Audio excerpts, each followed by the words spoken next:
మన ప్రభువును రక్షకుడైన యేసుక్రీస్తు వారి శ్రేష్టమైన నామములో మరొకసారి గృహ కూడి వచ్చిన మీ అందరికి కూడా నా హృదయపూర్వక వందనాలు తెలియజేస్తున్నాను. దేవుడి మీద దీవించండి గాక. చాలా సంతోషం. మనం చేసిన ప్రతి ప్రార్థన ఈ కుటుంబంలో నా దేవుడు సఫలపరచును గాక. ప్రార్థనలు ఆలకించే దేవుడు, సమాధానం ఇచ్చే దేవుడు ఖచ్చితంగా నిశ్చయంగా కృప చూపించును గాక. ఆమేన్. ఒక చిన్న మాట చదువుకొని మనం ప్రార్థన చేసుకుందాం. కీర్తన గ్రంథము 17వ అధ్యాయము 5వ వాక్యాన్ని మనం చదువుకుందాం. నీ మార్గముల యందు నా నడతలను స్థిరపరుచుకుని ఉన్నాను, నాకు కాలు జారలేదు. థ్యాంక్స్ నాన్న. చాలు, ప్రార్థన చేసుకుందాం. మహాపరిశుద్ధుడు అయిన తండ్రి, నమ్మకస్తుడైన దేవా, మీకు వందనాలు. బిడ్డలు ఇప్పటి వరకు చక్కని పాటలు, చక్కని ప్రార్థన, చక్కని స్తుతులు చేసినారు. దానికి ప్రతిఫలం అనుగ్రహించండి. మీరు అన్యాయస్తులైన దేవుడు కాదు. అన్యాయస్తులు మర్చిపోతారయ్యా, మీరు మర్చిపోని దేవుడివి. ఈ కుటుంబంలో నిశ్చయంగా గొప్ప కార్యాలు చేస్తారు నాయన. ఈ సమయంలో వాక్యాన్ని మీరు ధ్యానం చేయబోతుండగా ఈ పరలోక మాటలు కృపతో నా నోటికి అందించండి. వాక్యానికి వ్యతిరేకం పనిచేస్తున్న ప్రతి దురాత్మక శక్తులను బంధించండి. వెనుకలిగిన చెవులను అర్థం చేసుకున్న మనసును ప్రతి ఒక్క దయచేయండి. మరి ప్రాముఖ్యంగా నాయన యథావిధిగా మొరపెడుతున్నాను. నా మాటలు కాదు, నీ మాటలు కావాలని ఆశపడుతున్నాను. నా మాటలు గాల్లో కలిసిపోతాయి ప్రభా, నీ మాటలు హృదయాల్లో కలిసిపోతాయి ప్రభా. హృదయాల్లో కలిసిపోయే మాటలు, హృదయాలని బాగు చేసే మాటలు, కుటుంబాలను బాగు చేసే మాటలు ఈ రాత్రి నీ బిడ్డలతో మాట్లాడమని, అన్ని విషయాల్లో మీరు సహాయం చేయమని యేసు నామములో ప్రార్థన చేస్తున్నాను తండ్రి. ఆమేన్. హల్లెలూయా. చాలా సంతోషం. కొన్ని నిమిషాలు ఒక చిన్న వాక్యాన్ని మనం ధ్యానం చేసుకుందాం. ఇక్కడ దావీదు ఒక చిన్న ప్రార్థన చేస్తున్నాడు. అది చాలా అద్భుతమైన ప్రార్థన. నిజంగా ఆ ప్రార్థన మన జీవితాలకి, మన కుటుంబాలకు కూడా చాలా అవసరమైంది. ఇక్కడ ఏమన్నాడంటే, యేసయ్య నీ మార్గాల్లో, నాకే చూడండి అందరు, నీ మార్గాల్లో నా నడతను స్థిరపరుచుకొని ఉన్నాను కాబట్టి నా కాలు జారదు. ఏంటంట, నీ మార్గాల్లో, ఆయన నడిచిన మార్గంలో మన నడకల్ని స్థిరపరుచుకుంటే మన కాలు జారదు, మన కాలు బెరగదు, మన కాలు ఇరగదు. హల్లెలూయా. ఇరిగిన లేడి వలె పరుగులెత్తే కృపను ప్రవేశిస్తాడు. ఒకవేళ దేవుని కృపను బట్టి మన కాలు ఇరిగింది అనుకో, ఆయన మార్గంలో నడుస్తున్నప్పుడు కృప ఏంటంటే ఆయన రెక్కల మీద ఎత్తుకుంటాడు. సాతాను దగ్గర రాకుండా కంచేస్తాడు, మనకు సమీపస్తుడిగా మార్చబడతాడు. బైబిల్ చెప్తున్న మాట ఏంటంటే, మీరు చదవద్దు, ఎబ్బోకు రేవు కాడ ఆ రాత్రంతా ఉండిపోయి యాకోబు ప్రార్థన చేస్తున్నప్పుడు అతని యొక్క తొడ యొక్క నరము యేసు ప్రభు వారు దేవుడు కొట్టినప్పుడు ఆయన తొడ గూడు చెదిరిందంట. చెదిరేసేసి బైబిల్ అక్కడ రాసి ఉంటుంది, అతని నడక మారిందని రాస్తుంటుంది. అతని నడక మారిందంట. ఎప్పుడైతే నడక మారిందో మన బైబిల్ చదివితే యెహోవా అతనికి తోడుగా ఉన్నాడు అని ఉంటుంది. నేను చెప్తున్న ఒక విలువైన మాట ఏంటంటే, కొన్నిసార్లు మన జీవితంలో ఎంత విపరీతమైన బాధలు వస్తాయంటే ఆ బాధల్ని మనం తట్టుకోలేము.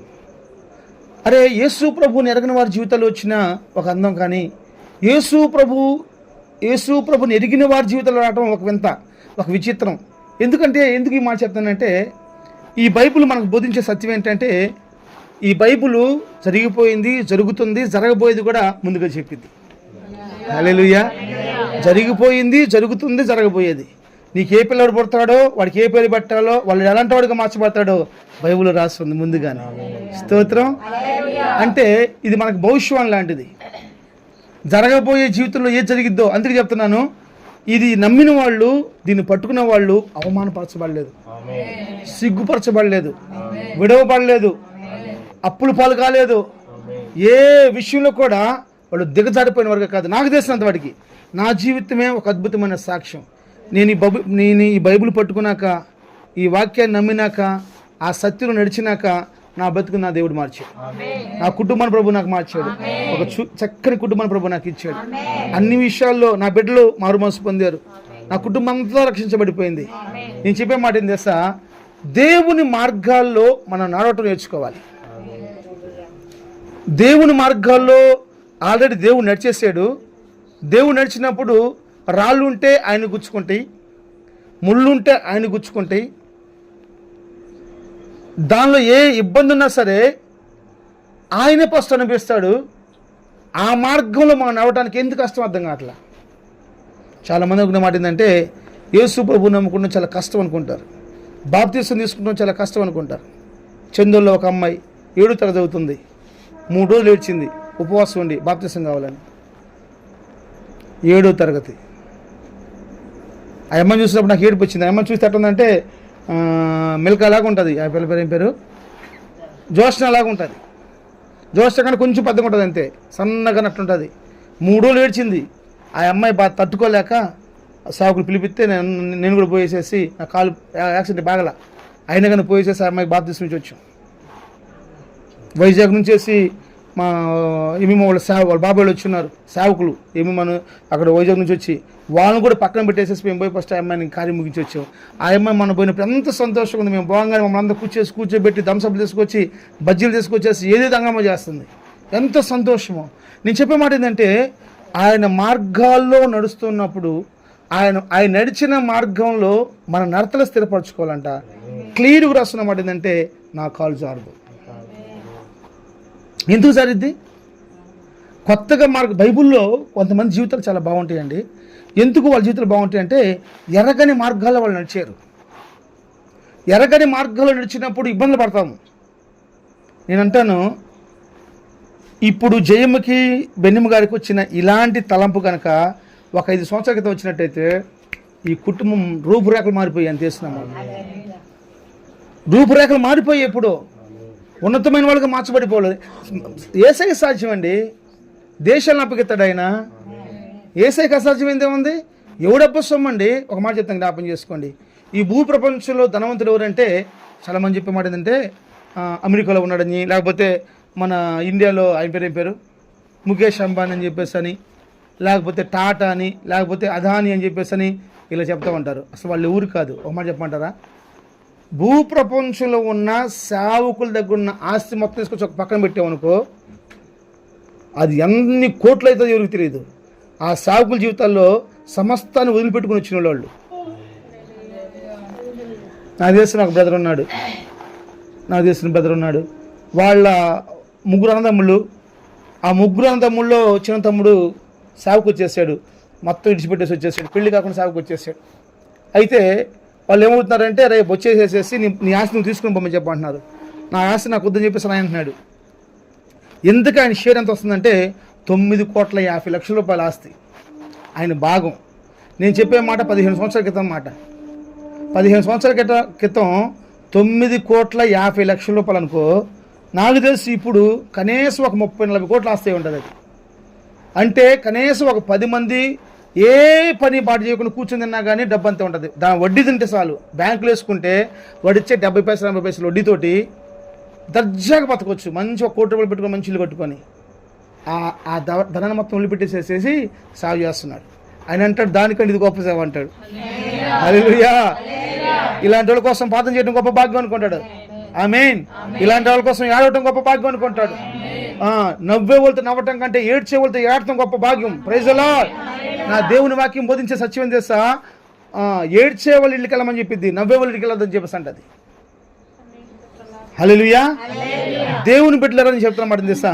యేసు ప్రభు వారు నడిచిన మార్గంలో కనుక మన నడతలు కనుక స్థిరపరచుకుంటే మన కాలు జారదు. చెప్పండి. యేసు ప్రభు వారు నడిచిన మార్గంలో కనుక మన నడతలు స్థిరపరచుకుంటే మన కాలు జారదు. అంతే, ఛాన్స్ లేదంతే. అది బైబిల్ చెప్తుంది. అది అలా మనం నడవగలగాలి. పాత నిబంధనలు అనేక మంది ఏం చేసేది తెలుసా, ఎర్రగని మార్గాలు నడిచారు కాబట్టి వాళ్ళ జీవితంలో సనుగులు వచ్చినాయి. వాళ్ళ జీవితంలో గొనుక్కున్నారు. మాకు చికెన్ కావాలి, మటన్ కావాలి, ఏదేదో చెప్పారు వాళ్ళు. ఎప్పుడు ఎరగని మార్గాలు నడిచారు వాళ్ళు. నేను అంటున్నాను, ఎరగని మార్గాలు ఇప్పుడు మనకు లేవు. ఇప్పుడు అన్నీ మనకు ఎరిగిన మార్గాలే. ఎంతమంది తెలుసు యేసు ప్రభువే నిజమైన దేవుడని? ఏమా యేసు ప్రభు నిజమైన దేవుడేనా? తెలుసు, తలుపుతారు. కారం తీయకుంటుందా పుల్లకుంటుందా? చెప్పండి, నిజం చెప్పండి. కారం కారం కారం. బెల్లం చేదుగా ఉంటుందా కారంగా ఉంటుందా? అదెంత నిజమో యేసు ప్రభువు నిజమైన దేవుడు అంటే కూడా నిజమే. కూరలో మంచిగా మటన్ తెచ్చుకున్నావు, కేజీ 950 రూపాయలు వేట మాంసం మంచిగా వండుకుంటున్నావు, దానిలో కారానికి బదులుగా బెల్లం వేసావు, ఎట్లుంటుంది చెప్పు? ఎవరో నోట్లో పెట్టుకుంటారా? మన భక్తి అలా ఉండకూడదు. మన భక్తి ఎందుకంటే మనకు తెలుసు కారం వేయాలని తెలుసు, మనకు తెలుసు ఉప్పు వేయాలని తెలుసు, మనకు తెలుసు అల్లం వెల్లుల్లి వేయాలని. అల్లం వెల్లుల్లి ఇంకా రకాల సంథింగ్ వేయాలి. దయ్యం గారిని అడిగితే అది తెచ్చిచ్చింది ప్యాకెట్లు. హల్లెలూయా. మసాలా ప్యాకెట్ మొత్తం తెచ్చిద్ది వేస్తున్నాము. హల్లెలూయా. ఆమెకు వాట్సాప్ పెడితే తెచ్చిచ్చింది, డోర్ డెలివరీ చేసిద్ది, ఆమె ఫోన్పే చేయండి. ఏదైనా చేయగలిగిన ఘనుడవు నీవే, సమస్తము నీకే సాధ్యము దేవా. ఏదైనా చేయగలిగిన సమస్తము నీకే సాధ్యము దేవా. యేసయ్య నీవే నా ఎత్తైన కోటవు, యేసయ్య నీవే నా దాగుచోటు, యేసయ్య నీవే, యేసయ్య నీవే నా దాగుచోటు. హల్లెలూయా. ఆయన ఏదైనా చేటుకు సమర్థుడు.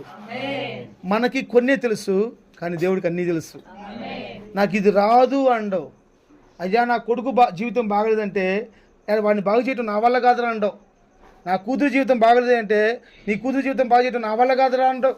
అయ్యా నా కుటుంబం బాగలేదంటే దాన్ని బాగు చేయటం నా వల్ల కాదని చెప్పండి. ఆయన బాగు చేసే దేవుడే ఉన్నాడు. నశించిన దాన్ని వెదకి వెదకి వెదకి రక్షించడానికి మహిమను విడిచిపెట్టి మనిషి కోసం వచ్చిన దేవుడు ఆయన. హల్లెలూయా. మహిమను విడిచిన మహాత్ముడైన, మహిమను విడిచిపెట్టిన మహనీయుడైన మనిషి కోసం వచ్చాడు. వాళ్ళ కన్నీటిని నాట్యంగా మార్చడానికి వచ్చాడు. వారి బాష్ప బిందువులు తోడటానికి వచ్చాడు. ఏడుపు ముఖాన్ని సంతోషముఖంగా చేయడానికి వచ్చేసాడు. మన నోట్లో నవ్వుండలకు పంపు చేయడానికి వచ్చాడు. హల్లెలూయా. అందుకనే ఇజ్రాయెల్ ప్రజలు ఎరగని మార్గంలో పోతున్నారు. ఎరగని మార్గం ఏ మార్గం అది? నడి సముద్రంలోంచి నడిచిపోవాలి. ఎవరైనా పోయి ఉంటారంటారా? నడి సముద్రంలో నడిచిపోవాలి. ఎవరైనా పోయి ఉంటారంట? ఎరగని మార్గం అది. నా దేవుడు ఎరగని మార్గం నడిపినా కానీ చెక్కు చెదరమని తెలుస్తున్నాము. ఆమేన్. ఎర్ర సముద్రం చీట్ చేసుకొని ఎర్రగని మార్గం తీసుకెళ్ళాడు. అరణ్యంలో 40 సంవత్సరాలు వాళ్ళకి తెలియదు మార ఉందని. ఈ దారిని పోతే మార వచ్చిందని అనుకుంటే ఇంకో దారిని పోయి వెళ్ళాము. ఆ దారిని పోతున్నారు, గుడారాలు వేసుకున్నారు. అక్కడ ఆల్మోస్ట్ 20 లక్షల మంది, 20 lakhs పీపుల్స్, 20 లక్షల మంది ఆ మార్గాన్ని పోతా ఉన్నారు. పెద్ద చెరువు ఉంది, మంచిలో అని చెప్పేసి పోయి అట్లా చేసేందుకు చేదుగా ఉంది. ఒకవేళ వాళ్ళు ముందుగా తెలిసిన మార్గం అయితే ఆ మార్గం కాకుండా ఇంకో మార్గం తీసుకెళ్తారు. మేము చిన్న పనుండి బాపట్ల వెళ్ళాం. ఇప్పుడు బాపట్ల అయితే నేను బండి మీద వచ్చేసాను. అమ్మోజమ్మ గారు, ఏమీమా గారు వాళ్ళు ఆటోలో వస్తున్నారు. అక్కడ పోలీసులు ఆపుతామని చెప్పేసి అని వాడు అటేటో తీసుకెళ్ళాడు. తోష్టపురం తీసుకెళ్ళేసేసి, బోయినూరుపాలెం తీసుకెళ్ళేసేసి, ఈబురుపాలెం వచ్చేసేసి చీరాలు తీసుకొచ్చేసాడు. వాడికి ఆ మార్గాలు తెలుసు. అక్కడ పోలీసు ఉంటే ఎక్కడ తప్పించుకోవాలో, ఇక్కడ పోలీసు ఉంటే ఎక్కడ తప్పించుకోవాలో వాడికి తెలుసు. కాబట్టి వచ్చేసాడు. కానీ వాళ్ళకి తెలీదు వాళ్ళ మార్గం ఏ మార్గం తెలుసా? ఎర్రగని మార్గం. ఆ ఎర్రగని మార్గంలో వాళ్ళు పోయారు. మార వచ్చింది. దేవుడు తీసేది, సరే ఎందుకు ఇటు వచ్చారు, ఇటు కాదు అటు తిరగ, మళ్ళా ఆ మారాన్ని మొదలుగా మార్చేసాడు. హల్లెలూయా. ఆయన మార్గాల్లో మన నడతలు స్థిరపరచుకుంటే మన కాలు జాగ్రత్త ఇస్తున్నాము. ఆమేన్. ఒక చక్కని మాట చెప్తాను మీకు. బైబిల్ తెరిచి మత్తయి సువార్త 28వ అధ్యాయము చివరి వాక్యం చదవండి. మత్తయి సువార్త 28వ అధ్యాయము చివరి వాక్యం చదవండి.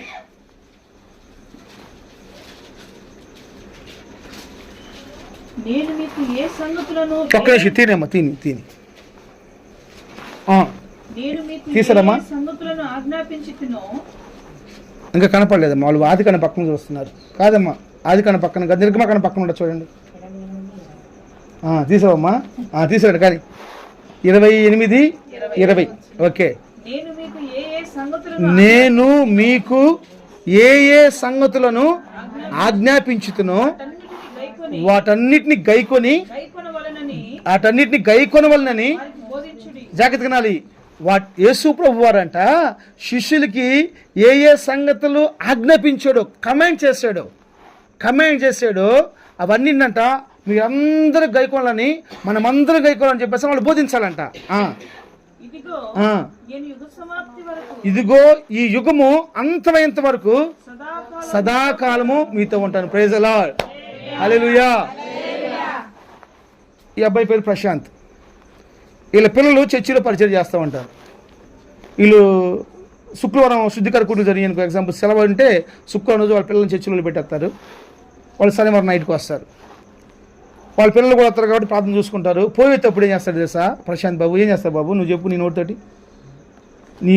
నువ్వు ఇంటికి వెళ్తావు, మీ పిల్లలు చర్చిలో ఉంటారు కదా, నీ పిల్లలకి ఏం చేసిపోతావు? ఏం చెప్పిపోతా చెప్పేసి తర్వాత అసలు చెప్తావు. నువ్వు మ్యాటర్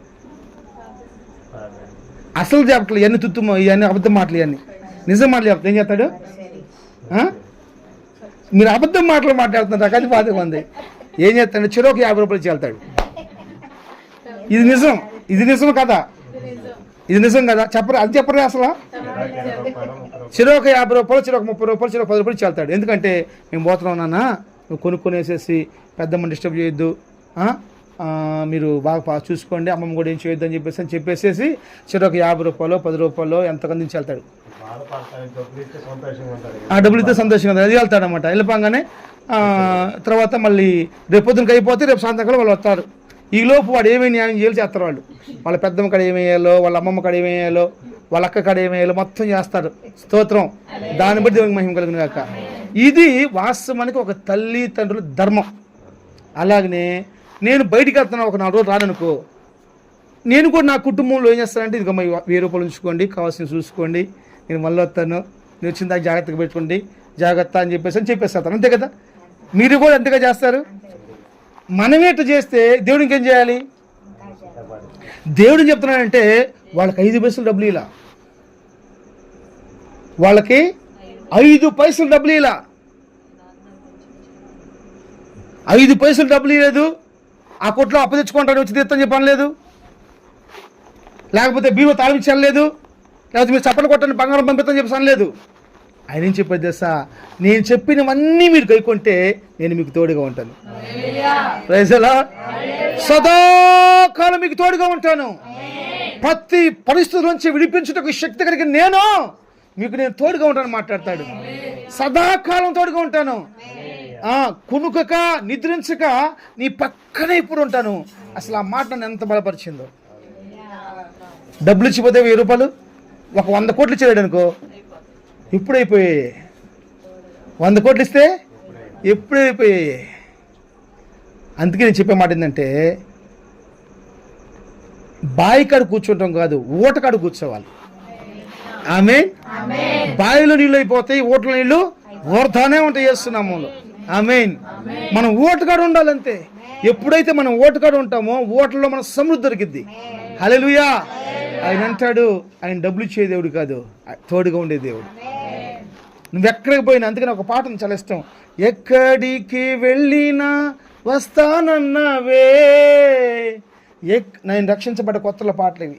ఎక్కడికి వెళ్ళినా వస్తానన్నవే, తోడుగా నాతో ఉంటానన్నవే, అయ్యా తోడుగా నాతో ఉంటానన్నవే.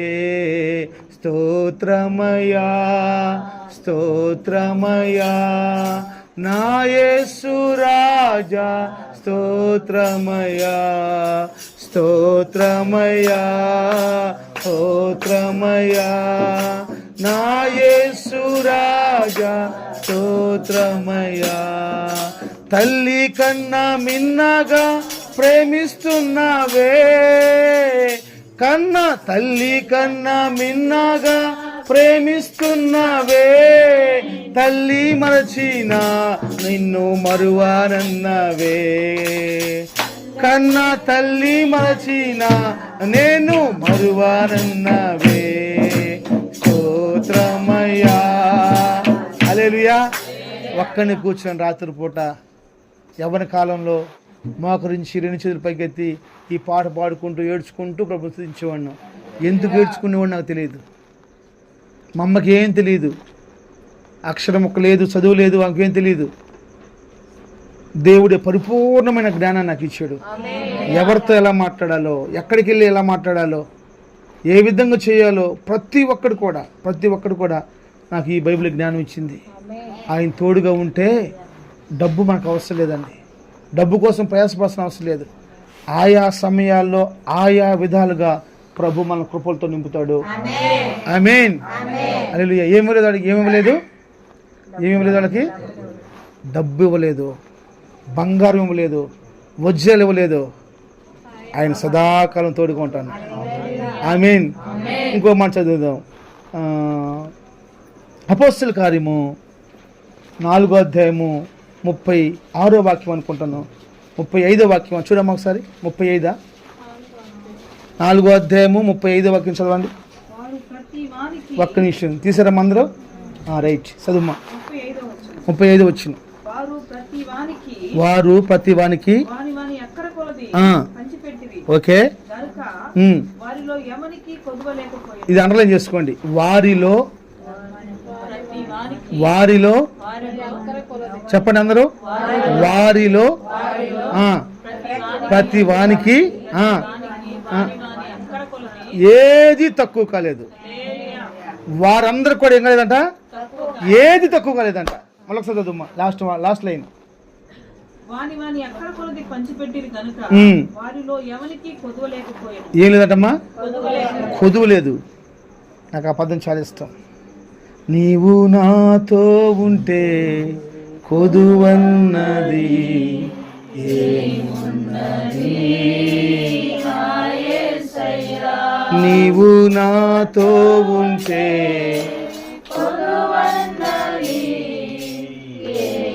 హల్లెలూయా. చిన్న పరిచర్య మాది.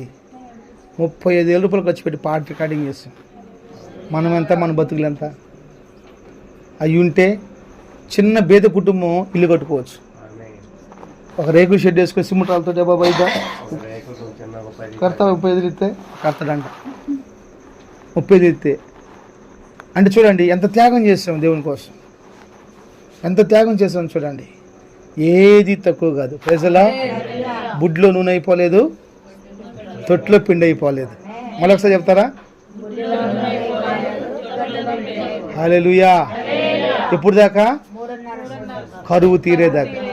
Praise the lord. ఎప్పుడు దాకా? కరువు తీరేదాకా. కొద్దివే ఉండదు అది దేశంలో. మనం దేశంలో కొద్దివే ఉండదు. మనం చేసింది ఒకటే. బైబిల్ చెప్తుంది, ఆయన నడిచిన మార్గాల్లో మన పాదములను, మన నడతలను స్థిరపరచుకోవాలి. ఆయన నడిచిన మార్గంలో మన పాదములు కనుక, మన మార్గాలను కనుక స్థిరపరచుకున్నట్లయితే మన కాలు జారదు. కాలు జారదంటే ఏం చేస్తా, మనం భద్రంగా ఉంటాము. మన చేతుల కష్టాలు దీవించబడతా ఉంటాయి. ఆరోగ్య స్థితి మారుతూ ఉంటుంది. ఎప్పుడు బలహీనంగా ఉంటామో అప్పుడే బలవంతులు. మా మామయ్య ఉన్నాడు, రాత్రి వచ్చి పునుకునేటప్పుడు అంటాడు, నేను పెళ్ళైన కొత్తలో, ఇంక నా వల్ల కదా, ఇంక పనికి పోనీ అయిపోయింది అది అంటాడు.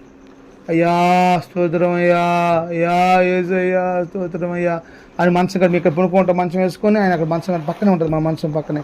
ఆయన అక్కడ కూర్చొని మూలుగుతా ఎడుతా ప్రార్థన చేసుకుంటాడు. పొద్దున్నేసేసి 4 గంటలకు పనికి వెళ్తాడు. 4 గంటలకే పనికి వెళ్తాడు. వాళ్ళు చేసే ప్రార్థన, వాళ్ళ బిడ్డలు ఈరోజు అన్ని విషయాల్లో యోగ్యమైన వాళ్ళగా మార్చబడ్డారు. అన్ని విషయాల్లో సమృద్ధి కలిగిన వాళ్ళగా మార్చబడ్డారు. ఆ ప్రాంతంలో వాళ్ళ బిడ్డలు ఒక ఘనత కలిగిన వాళ్ళగా మార్చబడ్డారు. స్తోత్రం. సో ఎప్పుడు బలహీనమో అప్పుడే బలవంతులుగా మార్చబడతాం. ఇక నా వల్ల కాదు అయిపోయింది అనుకుంటాం, తిరిగి ఆయన ఏం చేస్తాడు తెలుసా, లేవనెత్తాడు అంతే, బలపరుస్తాడు అంతే. ఎన్నోసార్లు ఇంకా అయిపోయింది, ఏం పాడపాడాలనుకునే వాళ్ళం శర్మ గారికి. అయిపోయింది, ఏం పాడపాడని చెప్పేసి పుస్తకం తీసేలేక మళ్ళీ చెప్తాడు తెలుసా ఆయన. తార వెలసింది కొడతాం, ఇంకేం లేదు అక్కడ. హల్లెలూయా. కృప. ఎప్పుడు బలహీనమో అప్పుడే బలవంతులు. ఎప్పుడు పడిపోతూ ఉంటామో అప్పుడు లేపుతూ ఉంటాం. అసలు నేను చెప్తున్నాను దేవుని బిడ్డలారా, ఒకటే మాట చెప్తున్నాను, ఆయన మార్గంలో కనుక మన పాదము స్థిరపరచుకుంటే నిశ్చయంగా ఖచ్చితంగా మన కాళ్ళు చారవు, మన కాళ్ళు బెనకవు, సిగ్గుపడవలసిన అవసరం లేదు. ఆయన మార్గంలో నడవడం చాలా కష్టం. అందుకే దేవుడు చెప్తున్నాడు, ఆయన పరలోకానికి ఆరోహణం అయ్యేటప్పుడు, ఇదిగో నేను మీకు ఆజ్ఞాపించినవన్నీ కూడా వాళ్ళు చేయనట్లుగా వాళ్ళకి బోధించండి. ఆయన చెప్తుంది ఏం లేదు, ఆయన ముందు వెళ్తూ ఉంటాడు, వెనకమాట రావటమే. ఆయన ముందు వెళ్తూ ఉంటాడు, వెనకమాట రావటమే. చివరికి ఒక మాట చదువుకుని ముగించేసుకున్నాం. హెబ్రీయులకు రాసిన పత్రిక 12వ అధ్యాయము 1 వచనం 2 వచనం చదవండి. హెబ్రీయులకు రాసిన పత్రిక 12వ అధ్యాయము 1, 2 వచనం చదువుకున్నాం. ఇంత గొప్ప సాక్షి సమూహము మేఘము వలె మనలను ఆవరించుకున్నందున మనం కూడా ప్రతి భారము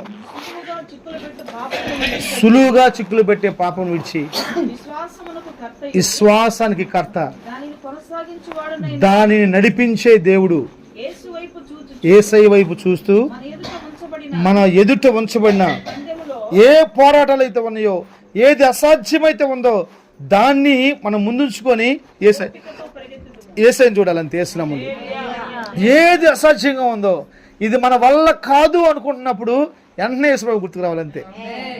ఇది నా వల్ల కాదు అనుకుంటున్నప్పుడు వెంటనే యేసుప్రభు గుర్తుకు రావాలి. మీరు టార్గెట్ పెట్టుకోండి. ఈ సంవత్సరంలో అయ్యా నేను కనీసం వారానికి ఒక్కరోజున గంట మోకరించాలి. 7 రోజుల్లో రోజు ప్రార్థన చేసుకుంటానయ్యా, కానీ ఒక్కరోజైనా గంట ప్రార్థన చేయడానికి సహాయం చేయి. కూర్చుని లెగలేని ముసలివాడిని కావచ్చు, ఒక టార్గెట్ పెట్టుకో. ఆ మోకరించగానే యేసయ్య గుర్తుకు రావాలి. ఆమేన్. మన నేను ఇక్కడికి రావడానికి సిద్ధపడుతున్నాను, స్నానం చేయడానికి వెళ్ళిన బాత్రూమ్కి. నన్ను నేను తలపోసుకున్న మాట తెలుసా, నేను చచ్చిపోయే లోపు రికార్డు స్థాయిలో చెప్పుకున్నాక ఏదైనా కావాలి. రికార్డు స్థాయిలో చెప్పుకున్నాక ఏదైనా కావాలి. హల్లెలూయా. కంగడపాలెపులు వచ్చి చీరాల భోజనం చేయాలంటే హోటల్లో అన్నం పెట్టరంట. ఒకరోజు పెళ్ళికి ఏదో వచ్చారంట, అందరూ తిన్నారు, నలుగురికి మాత్రం భోజనం లేదంట. ఆ నలుగురికి పోయి హోటల్లో తింటామని చెప్పేస్తాను 4 ఆర్లు 240 రూపాయలు డబ్బులు ఇచ్చి పంపించారంట. హోటల్ అప్పుడే పెట్టారు, 20 మందికి వండి పెట్టారంట అన్నం. ఇంక పోయి కూర్చున్నారు, నలుగురికి 20 మందిని అన్నం పెట్టినా కానీ ఇంకా ఆకలి అవుతున్నారంట వాళ్ళు. అందుకని వాళ్ళకి మాట అడిగారు, మీరు ఏ ఊరయ్యా అని చెప్పేసి అని. కంగడపాలెం అని చెప్పానంట. వెంటనే బయట పోటీ పెట్టాడు, కంగడపాటి వాళ్ళకి మా హోటల్లో అన్నం లేదని చెప్పేసి. నిజంగా జోక్ కదా ఇది. కానీ యేసయ్యకుడు ఏంటి ఎప్పుడు దిగులో ఉండదు. యేసునామములో కొద్దివారు చేస్తున్నాము. స్తోత్రం. మన ముందున్న టార్గెట్ని యేసయ్యని చూసి మనం ఢీకొనాలంతే. ఇట్లా చెప్పుకుని పోతే బైబిల్లో చాలా రిఫరెన్స్లు ఉన్నాయి, చాలా అధ్యాయాలు ఉన్నాయి. ఏది ఏమైనా కానీ దేవుడే సహాయం చేయను గాక, ఆయనే కృప చూపించను గాక. లేచిన బట్టి చిన్న ప్రార్థన చేసుకుందాం. అందలేసిన బట్టి ఒక చిన్న ప్రార్థన చేసుకుందాం. ప్రభువా నాయన, నువ్వు నడిచిన మార్గాలు నడవటం చాలా సింపుల్, తెలియని మార్గాలు అయితే కష్టమయ్యా. తెలిసిన మార్గాలు చాలా సింపుల్ ప్రభువా. అందలేసి బైబిల్ ఎడం చేతితో పట్టుకుని కూర్చే పైకెత్తి ఒక చిన్న ప్రార్థన చేయండి. నేను కూడా మీతో ఏకపించి ప్రార్థన చేస్తాను. మీ కుటుంబాల కోసం నేను ప్రార్థన చేస్తాను. ఒక చిన్న ప్రార్థన చేసుకోండి. దేవుడే ఒక మార్పును తీసుకురాగలను దేవుడు. ఏదైనా చేయగలిగిన దేవుడు ఆయనే, ఏదైనా చేయగలిగిన దేవుడు ఆయనే. హల్లెలూయా, హల్లెలూయా. నీ మార్గాల్లో నడిచే కృపనివ్వండి ప్రభువా. అయ్యా నీ మార్గాల్లో నడిచే కృపనివ్వండి ప్రభువా. అయ్యా నీ మార్గాలు నడవాలయ్యా. నా వల్ల కాదు అని నువ్వు చెప్పవు ప్రభువా. అందరూ చెప్పాలి, అందరూ నోచేసి ప్రార్థన చేయాలి, అందరూ నోచేసి ప్రార్థన చేయాలి.